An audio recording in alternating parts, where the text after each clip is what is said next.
Alors aujourd'hui, j'ai filmé avec Maëlle et Tali et franchement. Attention ce que tu vas dire, toi. Bonjour. Dans la vidéo d'aujourd'hui, je vais vous expliquer comment est-ce qu'on fait un penché quand on est un cavalier. Je ferai une autre vidéo pour les cavalières et je donnerai aussi des astuces qui vous concerneront dedans, donc je vous conseille de regarder les deux. Dans cette vidéo, nous allons d'abord commencer par voir comment guider un penché.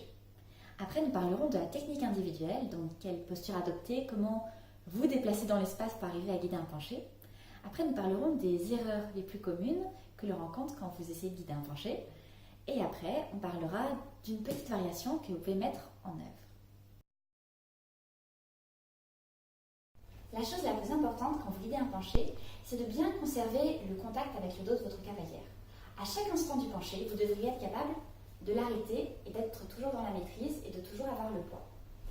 Si jamais vous n'avez pas toujours le poids, par exemple, j'envoie et hop, je rattrape le poids, c'est très désagréable pour la cavalière et c'est mauvais pour mon dos. Par exemple, dans ce penché-là, il y a plein de cavaliers qui vous font faire ça. Et du coup, il y a un moment où vous ne tenez pas le poids de la cavalière et du coup, elle est projetée en arrière, vous ne contrôlez plus rien, ni vous ni elle, et c'est pas ça qu'il va falloir aller chercher. Ce qu'on cherche, c'est d'avoir toujours un contact et toujours de pouvoir contrôler et de s'arrêter à l'endroit où on veut. Pour créer ce contact, on va utiliser toute la surface du dos à notre disposition. Donc, je viens ici et je place mon bras. Là, il y a deux options. Ou bien la cavalière sait ce qu'elle fait et elle vous donne déjà du poids. Ou bien la cavalière ne remplit pas mon bras avec la connexion. Dans ce cas-là, je vais venir un peu comme une pince, saisir de ce côté-là, saisir de l'autre côté. Donc, je ne sais pas si vous voyez, mais on est vraiment à l'arrière du dos. Et du coup, placer mon bras pour saisir, placer mon bras de l'autre côté pour saisir. Si ma main est trop longue, je vais viser en bas. Et du coup, à partir de là, je la tiens. Donc, si jamais elle ne me donnait pas son poids, ça va me permettre de lui faire un penché. Si jamais elle ne vous donne pas son poids, l'autre option, c'est de simplement décider de ne pas faire du penché parce que peut-être qu'elle n'est pas consentante. Toujours dans le guidage, la dernière chose à laquelle vous voulez penser, c'est que c'est votre poids du corps qui guide le penché à la cavalière. C'est surtout pas, je peux avoir ta main, c'est surtout pas votre bras qui pousse et qui envoie le penché. Pour commencer un penché, il faut se dire que l'on est à 90 degrés par rapport à son partenaire. Et donc, si le dos de ma partenaire est là, je vais pencher de ce côté-là. Au niveau de mon poids, je vais placer mon poids sur ma jambe qui n'est pas du côté où je vais la pencher. Parce que si je suis là et que j'essaie de la pencher là, en restant sur cette jambe-là, ça ne va pas bien se passer. Pour sortir mon poids, pour me décaler et permettre le pencher, j'ai deux options. Ou bien je sors la jambe et je descends sur cette jambe-là, ou bien je vais décaler mon centre en même temps que je vais sortir ma jambe. Si j'exagère, il se passe ça. Donc, si jamais j'étais un penché, hop, j'ai fait les deux en même temps. Après, la chose que l'on va chercher à faire, ça va être de placer notre jambe libre. Idéalement, vous voulez le faire d'un mouvement, mais tant que vous êtes encore en train de l'apprendre, faites-le après et c'est déjà très bien, ça va vous donner les automatismes. Il y a plusieurs choses auxquelles vous voulez penser. La première, ça va être la position de votre pied. Parfois, je vois des danseurs qui placent leurs pieds comme ça. Sauf que, si on change le référentiel et qu'on rapproche la jambe, ça veut dire que mon pied il serait passé comme ça, ce qui serait dangereux pour la cheville. Donc c'est pas du tout ce qu'on veut faire. Nous, ce qu'on va chercher à faire, c'est au contraire avoir la cheville qui va vers le sol et qui est détendue. Si vous voulez aller peaufiner dans les détails, vous avez plusieurs options. Vous pouvez par exemple orienter votre hanche en ouverture ou la garder neutre. On peut aussi choisir de relâcher la jambe ou de tendre toute la chaîne musculaire afin d'avoir une belle ligne. Concernant votre bras libre, parce que souvent celui-là est dans le dos de votre cavalière, vous avez plusieurs possibilités. Ou bien vous le placez derrière vous, ou bien vous le placez sur votre hanche, ou bien vous le placez ouvert en seconde. Concernant votre bassin, on va chercher à descendre en dessous de nous, comme un plié. On ne descend pas du tout comme un squat. Ça ne marcherait pas et ça risquerait d'abîmer votre dos. Donc on garde bien notre bassin en dessous de nous et on descend verticalement. Hop, comme ça. Concernant cette partie-là, on essaye d'avoir la partie haute du corps la plus droite possible. C'est-à-dire que je me tiens droite, je ne suis pas en train de pencher sur un côté avec ma cavalière pour compenser, et je ne suis pas non plus en train de pencher vers l'avant. Ce serait mauvais pour mon dos et pour ma posture. Parfois, quand vous guidez un penché, vous allez voir que la cavalière se crispe. Il y a plusieurs raisons à ça. ou bien la cavalière a un problème de dos, ou bien la cavalière débute et c'est pas du tout ce qu'il se passe, ou bien c'est peut-être vous qui avez un problème dans la manière dont vous guidez vos penchés. Dans ce cas-là, si vous voyez que pour la cavalière c'était pas agréable comme moment, je vous conseillerais de simplement ne pas refaire d'autres penchés dans cette danse-là. Parce que tant qu'on ne sait pas, ce serait prendre le risque. Et du coup, il vaut mieux arriver à en discuter avec elle à la fin. Et si jamais vous voyez qu'elle ne veut pas vraiment discuter, allez en parler avec un autre prof pour savoir si jamais c'est vous qui avez fait quelque chose qui n'est pas correct. Je vais vous parler des différentes erreurs que l'on peut faire quand on fait des penchés.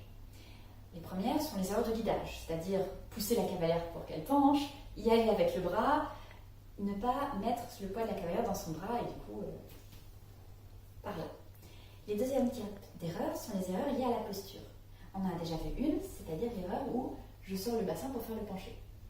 Une autre erreur, c'est de me pencher en avant avec la cavalière. C'est-à-dire, il se passe ça quand je fais le penché. Ça va me déséquilibrer vers l'avant, c'est pas très malin. Une autre erreur, c'est de me pencher sur le côté avec ma cavalière. Ça pareil, je garde pas mon axe et c'est pas ce qui est le plus stable. Un autre type d'erreur que vous pouvez faire dans vos penchés qui vous déséquilibre, c'est d'être mal placé par rapport à votre cavalière. Donc nous, là, on est bien, on est chacun à 90 et on a une distance qui est correcte. À votre avis, qu'est-ce qui se passe si j'essaie de lui guider un penché alors qu'on est comme ça? C'est pas stable du tout. L'autre type d'erreur qu'on pourrait avoir, c'est que je suis trop loin. C'est-à-dire que je vais guider une figure et je me suis mis loin parce que je suis pas à l'aise avec le contact. Et là, si jamais j'essaie de lui faire un penché, je vais être très déséquilibrée vers l'avant. D'ailleurs, on ne tient pas. Parfois, certains cavaliers descendent trop bas. Je ne suis pas sûre que j'arriverai à te remonter. Parfois, certains cavaliers descendent trop bas. C'est notamment le cas des personnes qui sont grandes parce que vous faites des pas qui sont grands et du coup, vous allez descendre bas. Le souci, c'est que plus on descend bas, plus la cavalière nous paraît lourde et plus c'est compliqué de la remonter. Voilà, et du coup, parfois, on aura besoin d'aide ou quoi que ce soit et ce sera pas optimisé. Je vous conseille vraiment de descendre comme vous le pouvez et comme vous le sentez. Par exemple, ça suffit. On peut arriver à avoir des très beaux penchés, des très belles postures simplement en descendant de 5 cm. Je vais maintenant parler des choses qui peuvent être désagréables pour la cavalière. L'une des choses qui arrive de temps en temps, c'est le cavalier qui vient faire cela. Donc, ça part d'une très bonne intention. L'intention étant de protéger la cavalière du monde extérieur, du mur qui est à côté ou des autres danseurs qui peuvent être un peu violents. Ne faites pas ça. Pourquoi? La première raison, c'est que en tant que cavalière, on n'a pas du tout l'habitude d'être touché dans cette zone-là et du coup, c'est très désagréable. C'est comme si le cavalier dansait avec cette partie-là de vos jambes ou même encore pire à l'intérieur des cuisses, quoi. Donc, déjà, ne faites pas ça, c'est pas agréable pour la cavalière. Et l'autre raison, c'est que s'il y a un mur ou s'il y a des danseurs à côté, vous n'allez pas faire de penché. Donc, vous n'allez pas essayer de la protéger contre quelque chose, alors il faut juste pas faire de penché.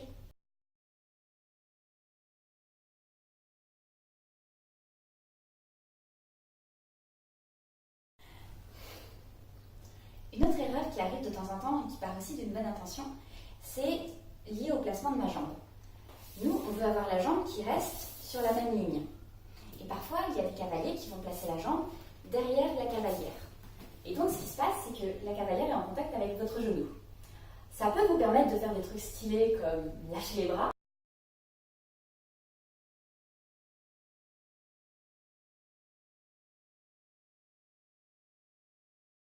J'ai sans doute pas besoin de vous expliquer à quel point c'est désagréable d'avoir une barre dans notre dos alors qu'il est censé rien avoir du tout.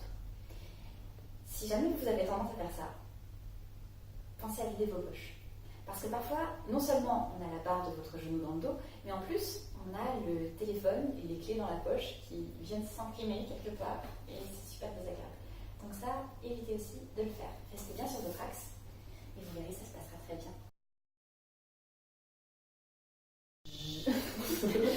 Une manière facile de varier vos penchés, c'est de jouer avec le rythme. Par exemple, on peut décider de faire un penché, puis de le doubler, voire de le tripler si la musique vous l'indique. Une autre manière de jouer avec le rythme, ça va être de pencher à différentes vitesses. Par exemple, je peux pencher rapidement et la relever rapidement. Je peux pencher lentement en remplissant le temps et la relever lentement. Je peux la pencher rapidement et la relever lentement. Et je peux la pencher lentement et la relever rapidement.